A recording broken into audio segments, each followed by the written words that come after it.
Avicenna, the Prince of Medicine. One of the greatest thinkers and scholars in world history is Avicenna, also known as Ibn Sina. He was born Abu Ali ibn Abdullah Avicenna in 980 and descended from a family from Balkh in northern present-day Afghanistan. His father was born in Balkh and was a senior official who headed the government's tax department. He moved to Bukhara in present-day Uzbekistan to look for a better job. That's where Avicenna was born.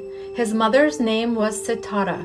Avicenna was a devout Muslim and memorized the Quran by the time he was 10 years old. Many describe him as Arab because he could read and write in Arabic, but he wasn't Arab.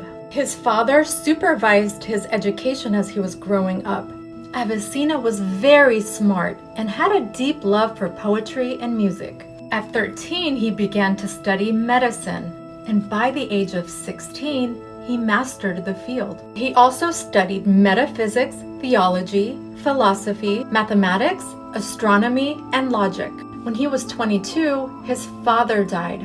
Avicenna then moved between present-day Tajikistan, Afghanistan, and Iran. He wrote over 100 books, including the Book of Healing, which laid out the principles of evolutionary geography. That book became very influential in medieval Europe. He also wrote the Book of Deliverance. But his most famous work of all was his book, The Canon, or Ghanan, a 1 million word, comprehensive, and systematic encyclopedia of medicine. It became the foundation of European medicine and transformed Indian medicine.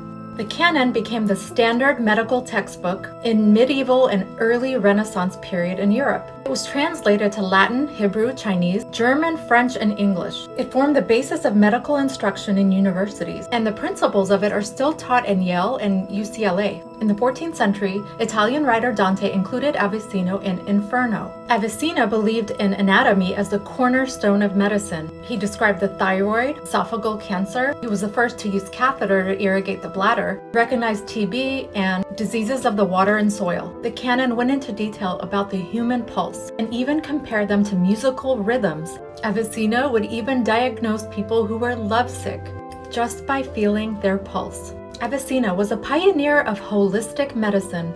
He emphasized the role of a patient's nutrition, emotional state, spirit, and environment in healing. He believed that looking at happy and joyful paintings while taking a bath had positive effects on a person's health.